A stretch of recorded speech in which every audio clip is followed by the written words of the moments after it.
प्रियंका, आपल्या युट्यूब चॅनलमध्ये तुम्हा सर्वांचं अगदी मनापासून स्वागत आहे। आज आपण पाहणार आहोत पितृपक्ष विशेष गव्हाची खीर।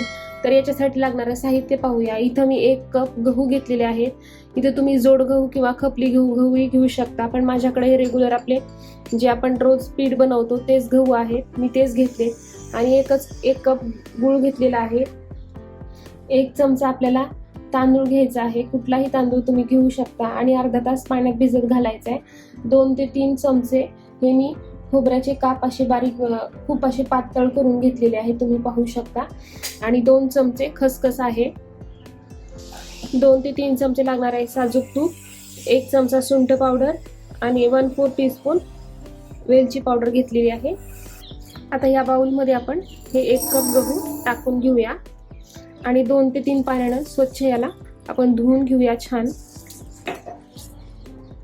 आता मी गहू पूर्ण धुवून आणि निथळून घेतलेले आहेत। आता या आपण 1 कॉटनचा कपडा घ्यायचा आणि या कपड्यामध्ये हे गहू टाकून छान याला असं गच्चसर बांधून घ्यायचं आहे।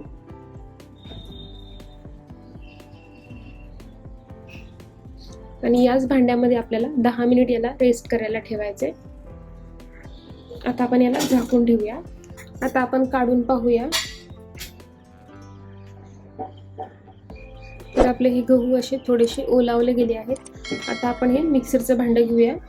आता या भांड्यामध्ये आपण हे पूर्ण गहू टाकून घेऊया।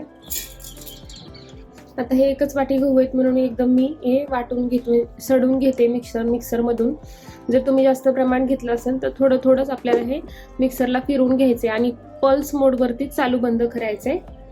तर मी अशा प्रकारे पल्स मोडवरतीच हे गहू छान सडून घेतलेले आहेत।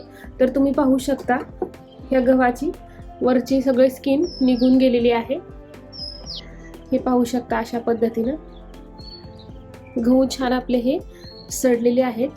आता आपण एका ताटात काढून घेऊया।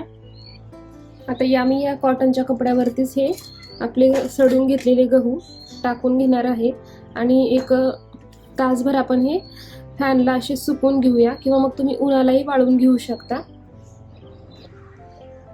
आता तुम्ही पाहू शकता याला 1 तासभर फॅनखाली मी वाळून घेतले आणि गहू आपले छान सुकले गेले आहेत। आता आपण एका ताटात काढून घेऊया अशा प्रकारे, आणि आता आपण याला छान पाखडून घेऊया। तुम्ही पाहू शकता हे साईडला कसा कोंडा राहतोय। आता हे मी अशा पद्धतीने हे गहू असे पाखडून घेणार आहे आणि याने काय होतं, पाकडल्यानं हे तुम्ही पाहू शकता वरचा गव्हाचा कोंडा हा पूर्ण निघून जातो अशा प्रकारे। आता मी इथे 1 कुकर घेतले आणि कुकरमध्येच हे पूर्ण गहू टाकून घेते आणि छान म्हणजे धुतल्यानं काय होईल, जो सुरलेला जो कोंडा आहे तोही निघून जाईल अशा प्रकारे। तर मी 3 ते 4 पाण्याने स्वच्छ हे गहू धुवून घेतलेले आहेत। आणि पाणी कितपत ठेवायचं, तर साधारण गव्हाच्या 1 इंच वरपर्यंत पाणी ठेवायचे आणि यामध्येच आपण 1 चमचा जे तांदूळ भिजत ठेवले होते तेही ऍड करायचे, म्हणजे काय होईल की गव्हाबरोबरच हे तांदूळ छान शिजले जातील। आता आपण झाकण लावून याच्या 4 शिट्ट्या काढून घेऊया। आता आपल्या कुकरच्या 4 ते 5 शिट्ट्या काढून झालेल्या आहेत। आता आपण झाकण काढूया। तर अशा प्रकारे खीर आपली छान शिजली आहे। आता या रवीच्या साह्याने आपण छान या खिरीला छान असं या प्रकारे घुसळून घेऊया थोडं। आता यामध्येच टाकून घेऊया आपण हा 1 कप गूळ घेतलेला या खिरीमध्ये आणि छान याला एकजीव करून घेऊया। छान आपला हा गूळ आणि खीर छान आपली अशी एकजीव करून घेऊया। आता हे खिरीचं भांडं मी गॅसवरती ठेवलंय आणि आता छान आपण याला 1 उकळी काढून घेऊया। खिरीला उकळी येते तोपर्यंत आपण पूर्वतयारी करून घेऊया। त्यासाठी इथं एका पॅन मध्ये मी 1 चमचा खसखस टाकली आहे। अगदी आपल्याला अर्धा मिनिटासाठीच ही खसखस छान भाजून घ्यायची, कारण खसखस फार पटकन भाजली जाते। आता मी एका प्लेटमध्ये काढून घेते। आता 1 चमचा तूप टाकूया। आता या तुपामध्ये आपण हे 2 इंच नारळ मी एकदम पातळ स्लाइस केल्यात, आपण हे छान परतून घेऊया अशा पद्धतीनं।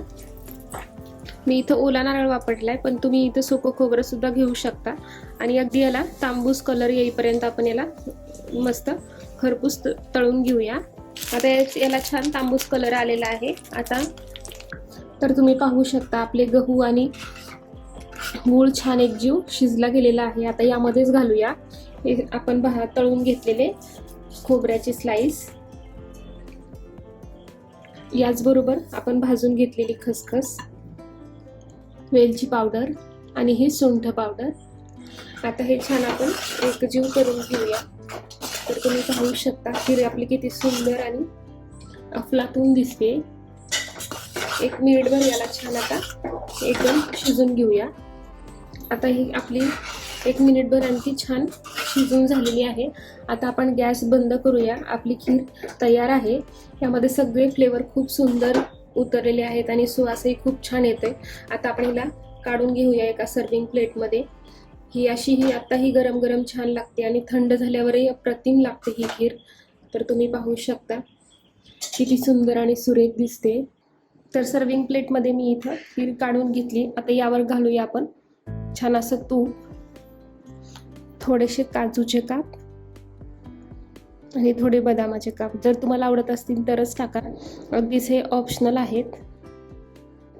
याचबरोबर या खिरीवर खाता वेळेस याच्यामध्ये दूध घेतात, तर यामध्ये दूधही टाकू शकता तुम्ही. अशा पद्धतीने आपली आजची रेसिपी तुम्हाला कशी वाटली ते नक्की मला कमेंट बॉक्समध्ये सांगा आणि आपल्या YouTube channel like, share, subscribe करा. थँक्यू.